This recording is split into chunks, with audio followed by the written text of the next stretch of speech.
किम कर्तव्य विमूढ़ हो जाता है जब वो सोचता है कुछ और होता कुछ और है। किसी में सफलता पाना चाहता है लेकिन सफलता नहीं मिलती। प्रयास करता है, पूरा सब तरफ से प्रयास करता है, फिर भी वो हताश हो जाता है। ऐसी ये समस्याएं हैं जिंदगी की, जैसे हर व्यक्ति को अपनी जिंदगी में कभी न कभी इस समस्या से गुजरना पड़ता है। और हर व्यक्ति इस बात से अतृप्त है, अधूरा है। हर व्यक्ति के मन में कोई एक ऐसी महत्वाकांक्षा छुपी हुई है जिसको वो आज तक पूरा नहीं कर पाया। करना चाह रहा लेकिन कर नहीं पा रहा। हो सकता है आप नहीं, उसमें मैं भी शामिल हूं। मैं भी अभी अधूरा हूं, अतृप्त हूं। मैं जो चाहता हूं वो नहीं हो पा रहा है। क्यों नहीं हो पा रहा है? क्या पुरुषार्थ में कमी है? नहीं। क्या भावना में कमी है? नहीं। लेकिन उसके लिए जो तैयारी चाहिए थी वो तैयारी हमने नहीं की। परीक्षा देने वाला विद्यार्थी, पेपर कोई आउट ऑफ कोर्स नहीं आया है, पेपर कोई कठिन नहीं है। यदि कठिन होता तो क्लास में कोई विद्यार्थी ऐसा भी है जिसको पेपर सरल लग रहा है।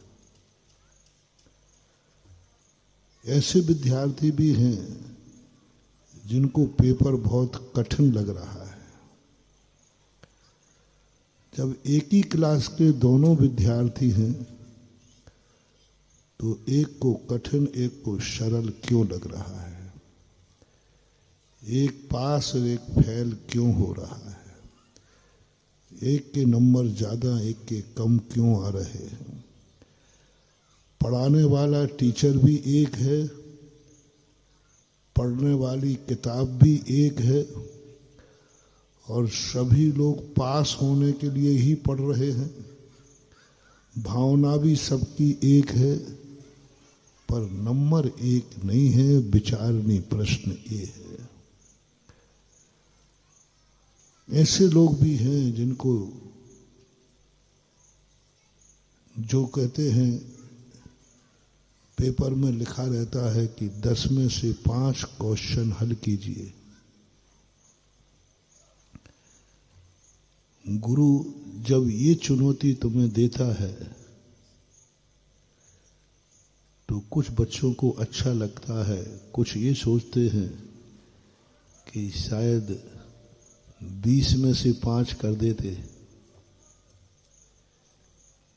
कुछ ऐसे भी हैं जो ये सोचते हैं 100 देते और 5 कर देते। प्रश्न दिए 100, इनमें से कोई 5 करना है, कोई 20 का सोचता है। कितने लोग हैं अपनी जिंदगी में जिनको ज्यादा से ज्यादा ऑक्शन चाहिए? हर कार्य में कह रहा हूं,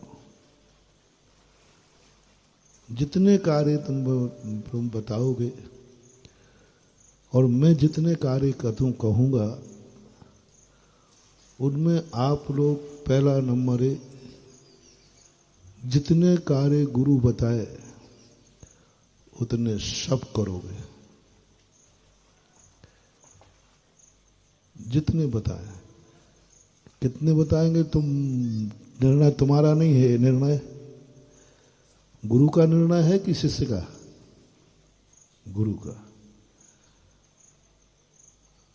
भगवान का। जिनवाणी माँ का। हम मास्टर से नहीं कह सकते हैं कि तुम्हें कितने कार्य कराना है, गुरु से नहीं बोल सकते, भगवान से नहीं बोल सकते, जिनवाणी से नहीं बोल सकते।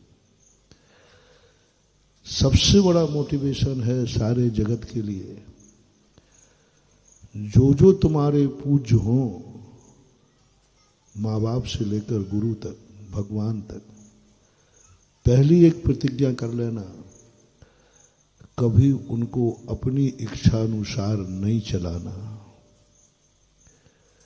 कभी ये नहीं सोचना कि हमारी इच्छाएं पूरी कर दें। ये माता पिता, ये परिवार, जितने गार्जियन हैं, गार्जियन बनाने की विधि बता रहा हूं। गार्जियन का आशीर्वाद तुम्हें फलेगा।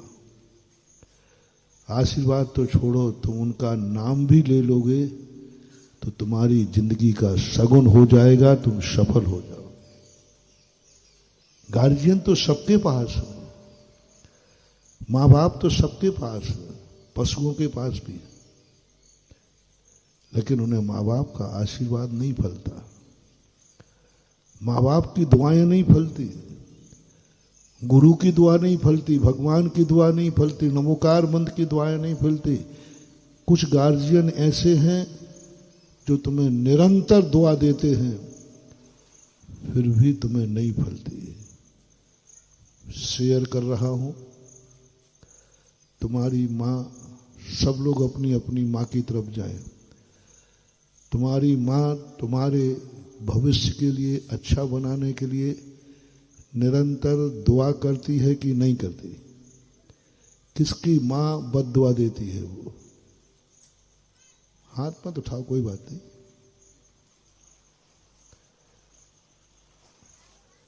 साड़ौरा में किसकी माँ अपने बेटे को बद्दुआ देती है? नाम मत बताओ। अध्यक्ष जी, इशारे से बता दो, परसेंटेज बता दो। यदि किसी की माँ साड़ौरा में बद्दुआ देती होती ना, तो मेरा आना साड़ौरा होता ही नहीं। अभी तो इतना है,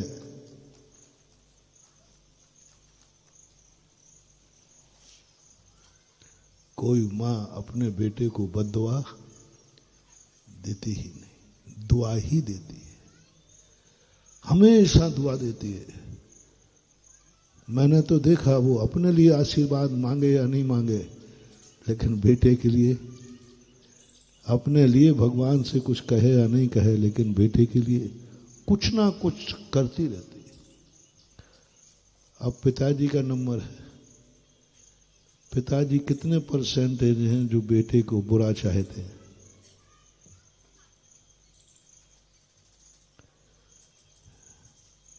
बचपन से तो नहीं, बड़े होने के बाद तुम गड़बड़ करो तो वो बात अलग है। लेकिन जन्म देते हैं माँ बाप भी हमेशा दुआ देते हैं। अब नंबर आ रहा है तुम्हारे गुरु का। किसके गुरु हैं जो अपने भक्त के लिए बुरा सोचते हैं? कह दो, डरो मत, डरो, तुम कह दो, चुपचाप कर, धीरे से कह दो, मैं बिल्कुल बुरा नहीं मानूंगा। चलो मुझे ही ले लो, चलो। साड़ौरा में किसको विश्वास है कि महाराज जी मेरा बुरा सोचते हैं? नहीं नहीं, यदि हो तो क्या दे, डरना मत। मैं थोड़ा सा खुला आदमी, मैं खुला बोलता हूँ और मैं खुला सुनना पसंद भी करता हूँ। मैं बोलते समय लाग लपार नहीं कहता, ऐसे ही मैं भी कहता हूँ। मेरे संबंध में किसी को बोलना हो, बिना लाग लपेट के बोलो, क्योंकि जिसको स्पष्ट बोलने की आदत है, उसको स्पष्ट सुनने की भी आदत होना चाहिए।